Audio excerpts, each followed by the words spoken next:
టీవీ20 news కి స్వాగతం. వార్తల ముందుగా ముఖ్యాంశాలు. ఆదాని 100 కోట్ల విరాళాన్ని తిరస్కరిస్తున్నాం. సీఎం రేవంత్ రెడ్డి వ్యాఖ్య.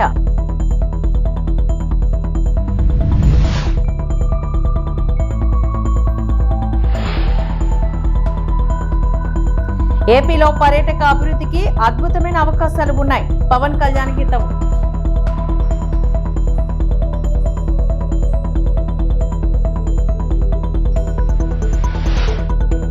సింగిల్ విండో విధానంలో లేఅవుట్ల ప్లాన్కు అప్రూవల్. మంత్రి నారాయణ.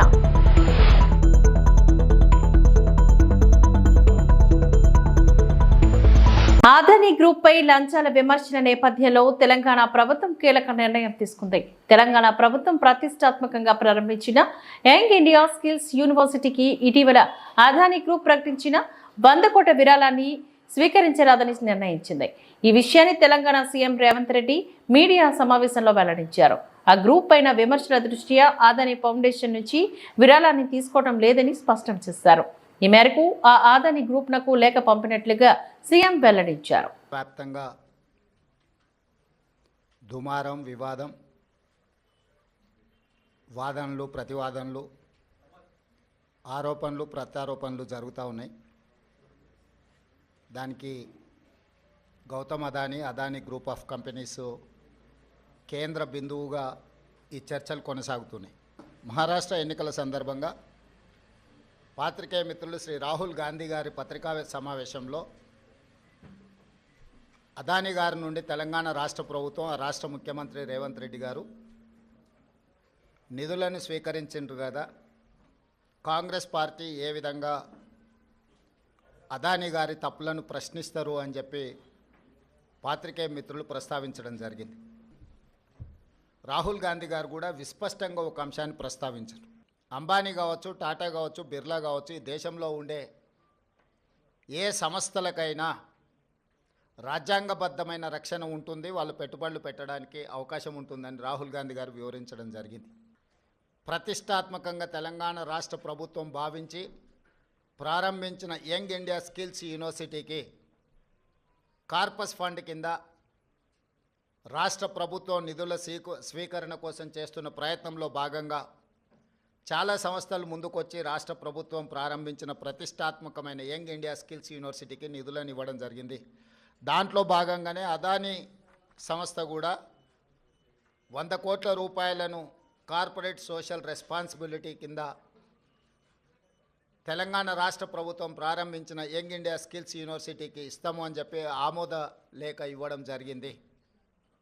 ఈ అంశాన్ని ప్రస్తావించడం ద్వారా అదేదో అదానీ గ్రూప్ తెలంగాణ రాష్ట్ర ప్రభుత్వానికో ముఖ్యమంత్రి గారికో అప్పనంగా 100 కోట్ల రూపాయలు ఇచ్చినట్టుగా అనవసరమైన చర్చలకు, రాద్ధాంతానికి తావిస్తున్నది. ఇప్పటి వరకు ఏ సంస్థ నుంచి కూడా తెలంగాణ రాష్ట్ర ప్రభుత్వం తన ఖాతాలోకి 1 రూపాయి కూడా తీసుకోలేదు, ఇంక్లూడింగ్ అదానీ. అనవసరమైన చర్చలలో తెలంగాణ ప్రతిష్ట కానీ, వ్యక్తిగతంగా నా గురించి చర్చ జరగడం, మా మంత్రివర్గ సహచరులకు నాకు ఎలాంటి సుతారము ఇష్టం లేదు. అందుకే స్పష్టంగా నిన్ననే రాష్ట్ర ప్రభుత్వం తరఫున అదానీ గ్రూప్ ఆఫ్ కంపెనీస్కి మా అధికారి జయేష్ రంజన్ ద్వారా లేఖ రాయడం జరిగింది.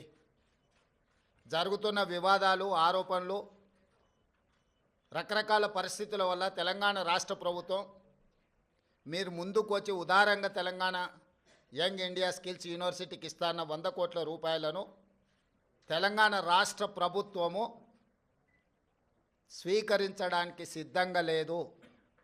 కాబట్టి దయచేసి మీ 100 కోట్ల రూపాయలను యంగ్ ఇండియా స్కిల్స్ యూనివర్సిటీకి బదిలీ చేయొద్దు అని చెప్పి విస్పష్టంగా వారికి లేఖ రాయడం జరిగింది.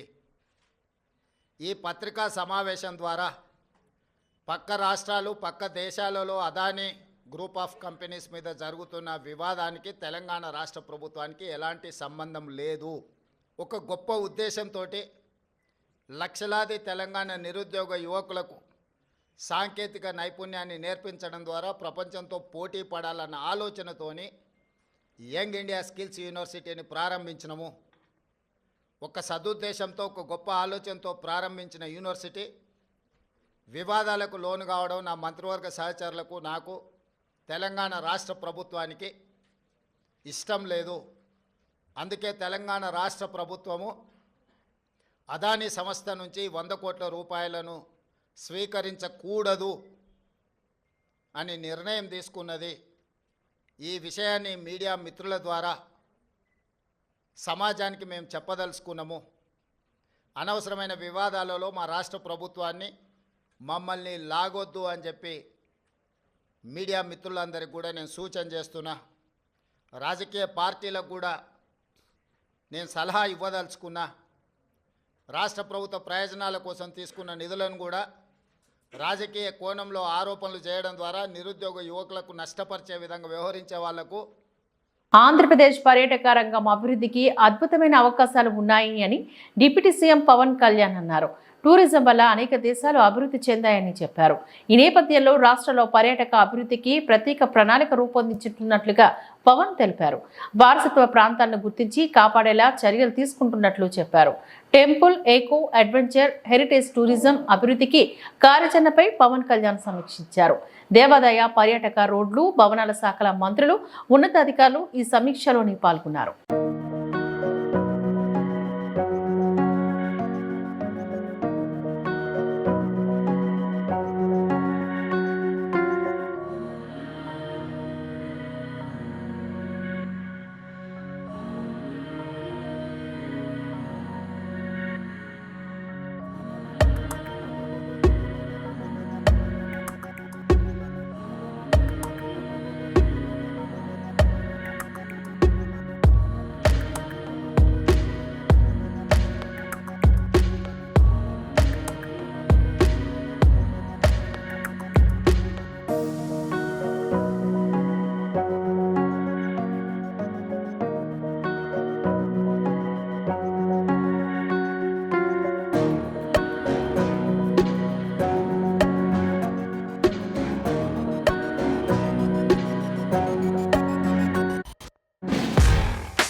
బీసీ రిజర్వేషన్లకు సంబంధించి కామారెడ్డి డిక్లరేషన్ను రాష్ట్ర ప్రభుత్వం యథాతథంగా అమలు చేయాలని బారాసా BRS MLC Kalvakuntla Kavitha demand చేశారు.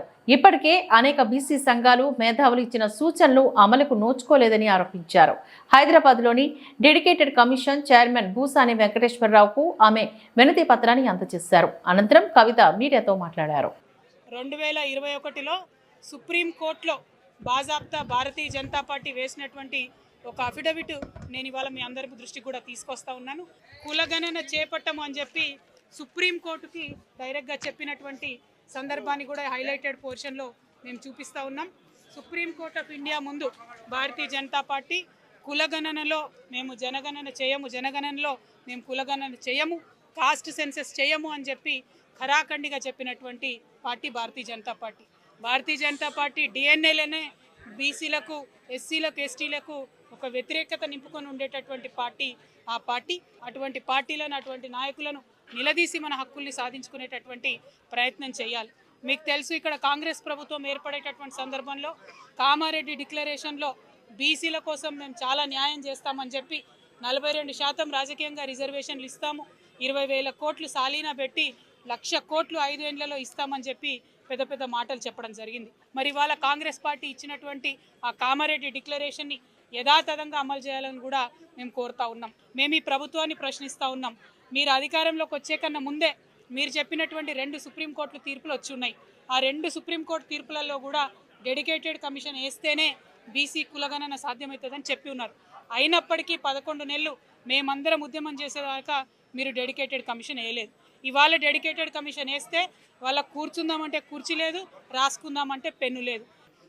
వేసినటువంటి డెడికేటెడ్ కమిషన్కి మెన్ అండ్ మెటీరియల్ ఇవ్వకుండా ఇవాళ మీరు బీసీలకు సంబంధించి నెల లోపట రిపోర్ట్ ఇవ్వాలని ప్రెషర్ పెడితే మరి ఇంత పెద్ద సబ్జెక్ట్లో నెల లోపట ఏడ కులగణన జరుగుతుంది, ఏడుకెళ్ళి రిపోర్ట్ ఇస్తారన్న విషయం ప్రభుత్వం ఒకసారి ఆలోచించాలి. ఇవాళ ఒక డిమాండ్ చేస్తూ ఉన్నాం, డెడికేటెడ్ కమిషన్ కులగణన చేపడితేనే దానికి కోర్టులలో నిలబడేటటువంటి చట్టబద్ధత ఉంటుంది. కానీ ఇవాళ కాంగ్రెస్ ప్రభుత్వం ఏం చేస్తున్నది, కులగణన మాత్రం ప్లానింగ్ డిపార్ట్మెంట్ వాళ్ళు చేస్తూ ఉన్నారు. బీసీల ఎన్యూమరేషన్ సపరేట్గా బీసీ డిపార్ట్మెంట్ చేస్తున్నది. వీళ్ళందరినీ సెకండరీ డేటా కింద ఇది ఇప్పుడు డెడికేటెడ్ కమిషన్ వాడుకోవాలని చెప్పి ప్రభుత్వం చెప్తా ఉన్నది. కానీ ఇది రేపు పొద్దున కోర్టులలో నిలబడుతుందా? బీసీలకు రిజర్వేషన్లు వ్యతిరేకించేటటువంటి వాళ్ళు రేపు పొద్దున కోర్టులకు పోతే ఈ అంశం నిలబడుతుందా అన్న విషయం ఇవాళ కాంగ్రెస్ పార్టీ బీసీలందరూ కూడా జవాబు ఇవ్వాల్సినటువంటి విషయాన్ని మేము ప్రభుత్వాన్ని గుర్తు చేస్తూ ఉన్నాం. ఆస్తి ఎందుకు అడుగుతున్నారు, ఫ్రిడ్జ్ ఉందా, కూలర్ ఉందా అని ఎందుకు అడుగుతున్నారు, కులాలలో ఉపకులాల జాబితా ఎందుకు మెన్షన్ చేయలేదు, ఇటువంటి అనేకమైనటువంటి అనుమానాలు బీసీ ప్రజలలో ఉన్నాయి. మరి దానిని నివృత్తి చేసి కులగణన సంపూర్ణం చేయాల్సినటువంటి అవసరం, బాధ్యత. రాష్ట్రంలోని టౌన్ ప్లానింగ్ వ్యవస్థలో పారదర్శకత తీసుకువచ్చేలా వివిధ సంస్కరణల అమలుకు నిర్ణయం తీసుకున్నామని ముఖ్యమంత్రి చంద్రబాబు ఈ సంస్కరణలను ఆమోదించారని రాష్ట్ర పురపాలక శాఖ మంత్రి నారాయణ తెలిపారు. 15 మీటర్ల కంటే ఎత్తైన భవనాలకు సంబంధించి లైసెన్స్ ఉన్న సర్వేయర్లు రుసుము చెల్లించి ఆన్లైన్లో పెడితే అనుమతి వచ్చినట్లేనని చెప్పారు.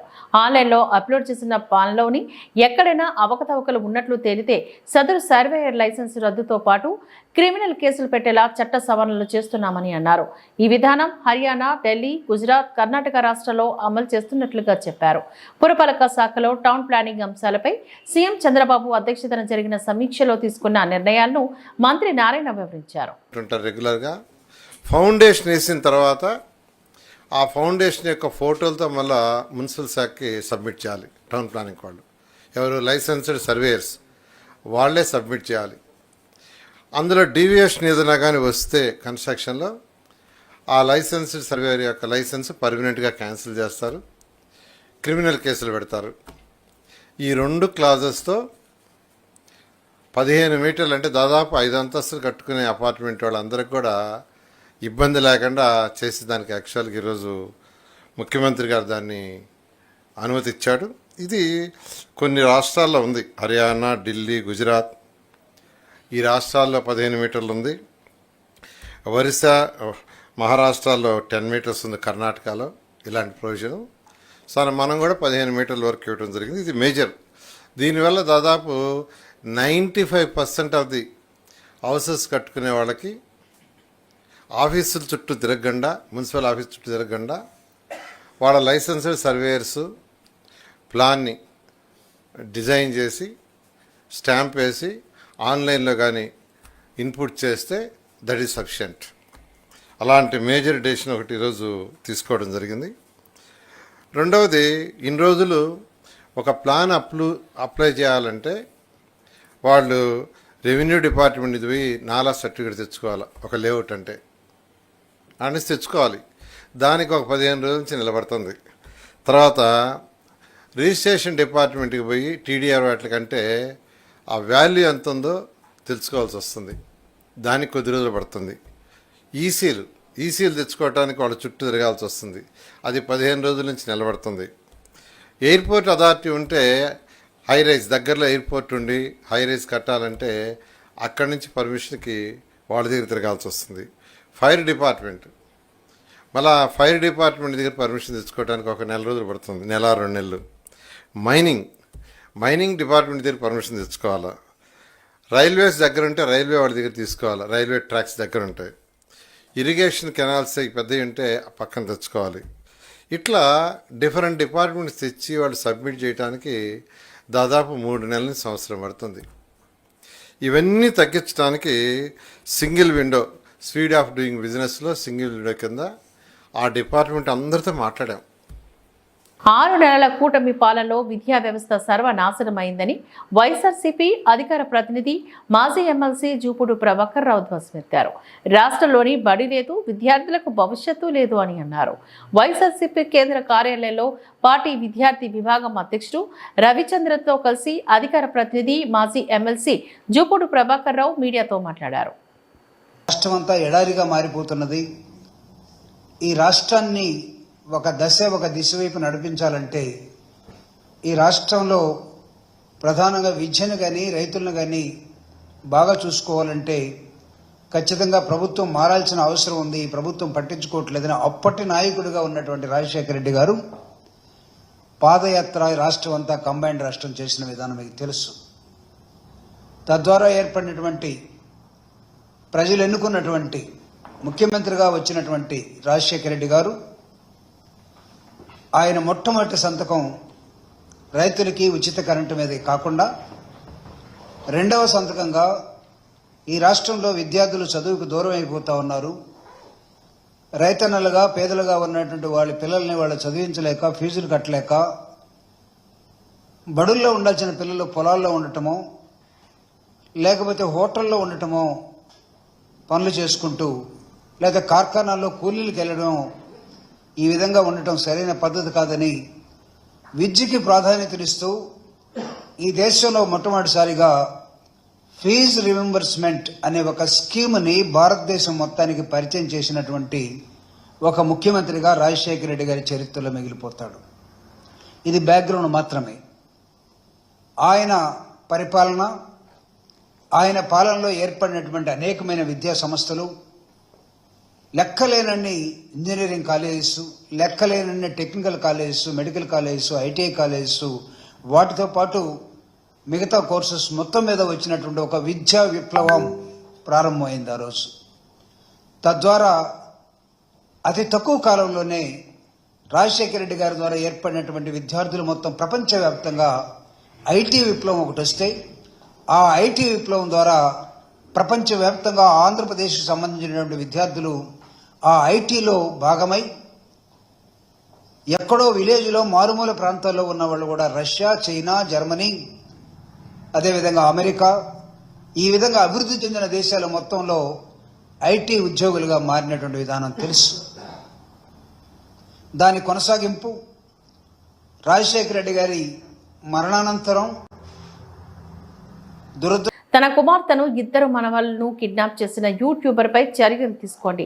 తల్లి భర్త వేడుకోలు సమస్యలతోని సతమతమవుతూ పరిష్కారం కోసం పోలీస్ స్టేషన్ చుట్టూ తిరిగే మహిళలను తన మాయమాటలతో మోసపుచ్చి తన వలలోకి ట్రాప్ చేస్తున్న యూట్యూబర్ మాయలోడు హేమాద్రిపై చర్యలు తీసుకొని తన కుమార్తెను 2 మనవళ్లను తమకు అప్పగించాలి అంటూ నాన్న లచ్చిరామ్, అమ్మమ్మ శ్యామల కుమారీలు సోమవారం ఉదయం తిరుపతి ప్రెస్ క్లబ్లో ఏర్పాటు చేసిన మీడియా సమావేశంలో తెలియజేశారు. ఇక వివరాల్లోకి వెళ్తే టీటీడీలోని డిప్యూటీ ఇంజనీర్గా పనిచేసిన కృష్ణప్రసాద్, అతని భార్య శ్యామల కుమారులకు నాగవర్ధిని అనే కుమార్తె ఉంది. ఆమెకు లచ్చిరామ్తో వివాహమై 2 మగ సంతానం ఉన్నారు. కుటుంబ కలహాలతో అప్పుడప్పుడు ఘర్షణ పడే భార్యాభర్తలు పరిష్కారం కోసం తిరుపతి అలిపిరి పోలీస్ స్టేషన్కు వెళ్లేవారు. అక్కడ హేమాద్రి అనే యూట్యూబర్ విలేకరి నాగవర్ధినితో పరిచయం చేసుకుని నీ సమస్యను పరిష్కరిస్తామని హామీ ఇచ్చి ఆమెతో చనువు పెంచుకున్నాడు. వారి అనుబంధం పెరిగి ఆమెను లేపుకుపోయే స్థాయికి పరిచయం కొనసాగడంతో నాగవర్ధిని తల్లిదండ్రులు కట్టుకున్న వాడిని కూడా లెక్క చేయకుండా విచ్చలవిడిగా తిరగడం ప్రారంభించింది. ఒక దశలో భార్యాభర్తలు విడాకులు కోరుతూ కోర్టులో కేసు కూడా నడుస్తోందని శ్యామల కుమారి తెలిపారు. భార్యను కిడ్నాప్ చేసిన భర్త అనే వార్తలు కూడా హేమాద్రి ప్రచురింపచేసిన సంగతి ఆమె వివరించారు. న్యాయం కోసం పోలీసులను ఆశ్రయిస్తే పోలీసులు తమను బెదిరిస్తూ కోర్టులో వెళ్లి చెప్పుకోండి అని వెటకారంగా మాట్లాడుతున్నారని ఆమె ఆవేదన వ్యక్తం చేశారు. సార్, మా అమ్మాయి కనపడలేదు అని ఫిర్యాదు చేస్తే కోర్టులో కేసు ఉంది, కోర్టులో అడగండి అని పోలీసులు చెప్పడం బాధాకరమని అన్నారు. రాత్రి నుంచి తన కుమార్తె 2 మనవళ్లు కనపడటం లేదు, ఆచూకీ తెలపాలని ఆమె పోలీసు ఉన్నతాధికారులను కోరుతున్నారు. ఈ విలేకరుల సమావేశంలో భర్త లచ్చికుమార్ పాల్గొన్నారు. చెప్పుకొని ఇలా ఎందరో మహిళల జీవితాలను, వారి కుటుంబాలను నాశనం చేస్తున్న యూట్యూబర్పై పోలీసు ఉన్నతాధికారులు చర్యలు తీసుకోవాలని ఆమె రోధించారు.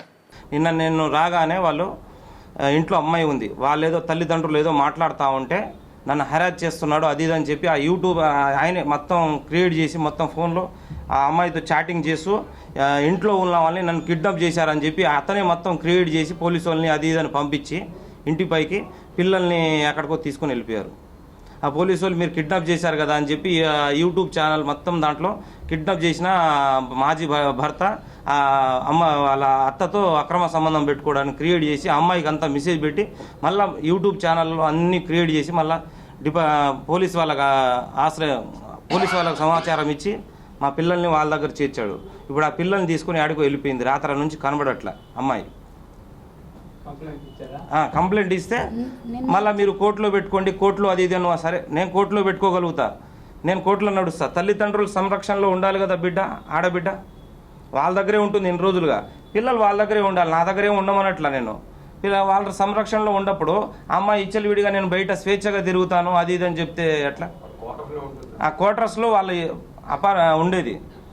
ఆ తర్వాత నేను ఇచ్చలవిడిగా బయట తిరుగుతాను నా ఇష్టం అని చెప్పి వాళ్ళని ధిక్కరించి పిల్లల్ని తీసుకుని ఆ పిల్లలు ఆ హేమాద్రి అనేవాడు మొత్తం నడిపించిన మెసేజ్లు, చాటింగ్లు, ఫోటోలు అన్నీ మొత్తం ఎవ్రీథింగ్ ఉన్నాయి ఇందులో. యూట్యూబర్లో పనిచేస్తాడు అతను. నేను ప్రెస్ రిపోర్టర్ని అది ఇదని చెప్పుకొని బ్లాక్మెయిల్ చేస్తూ గతంలో చాలామంది అమ్మాయిల్ని మోసం చేసి 4-5 జీవితాలు నాశనం చేశాడు. మొదటి పెళ్లి చేసుకొని రెండో పెళ్లి మళ్ళీ మా వాళ్ళు దాంట్లో అమ్మాయిని ఎక్కడో అనంతపురంలో పెళ్లి చేసుకొని మోసం చేశాడు. ఇక ఎక్కడో బయట ఎక్కడో రూమ్ తీసుకొని ఉన్నాడు. ఆ రూమ్ వాళ్ళ ఓనర్ని పోయి ఈ విధంగా ఎట్లా ఇచ్చారమ్మా అంటే నా భార్య అని చెప్పి వాళ్ళ దగ్గర నిన్నే ఖాళీ చేసుకుని మళ్ళీ వెళ్ళిపోయాడు ఆయన. నిన్న పోలీస్ కంప్లైంట్ అన్నాను. వాళ్ళు మాట్లాడిన రికార్డు, ఫోటోలు అమ్మాయిది నేను మరదలు అది ఇదని చెప్పి పిల్లల్ని తీసుకొచ్చేదంట. రోజు ఏదో ఫోటోలు నీ దగ్గర ఉన్నాయి కదా. బాపట్ల జిల్లా రేపల్లె రెవెన్యూ డివిజనల్ కార్యాలయంలో నిర్వహించిన ప్రజా సమస్యల పరిష్కార వేదికకు అధికారులు గైర్హాజరయ్యారు. సుమారు 14 డిపార్ట్మెంట్లు హాజరు కావాల్సి ఉండగా కేవలం 4 డిపార్ట్మెంట్లకు చెందిన అధికారులు మాత్రమే హాజరు కావడం వారి అలసత్వానికి నిదర్శనమనే ఆరోపణలు కూడా ఉన్నాయి. కూతువేటి దూరంలో అన్ని కార్యాలయాలు ఉన్నప్పటికీ అధికారులు పట్టీ పట్టినట్టు వ్యవహరిస్తున్నారని విమర్శలు వెల్లువెత్తుతున్నాయి. Social welfare, anganwadi, irrigation, revenue అధికారులు మినహా ఏ అధికారి కార్యక్రమంలో పాల్గొనలేదు. దీంతో అధికారులు తీరు ఇలా ఉంటే తమ సమస్యలు ఎలా పరిష్కారం అవుతాయని ప్రజలు వాపోతున్నారు.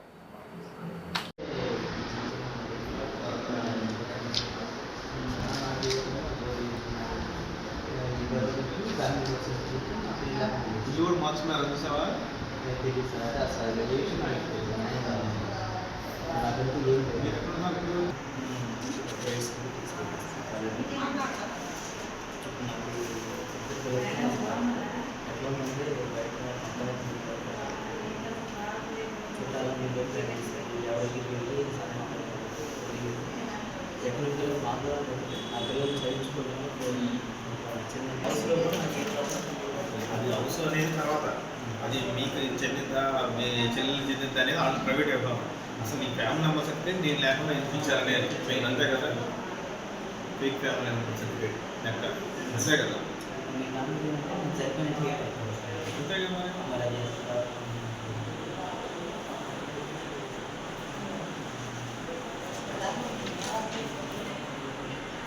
సరిపోతే చాలా సార్ నేను సరిగ్గా తర్వాత మాట్లాడుకోవచ్చు.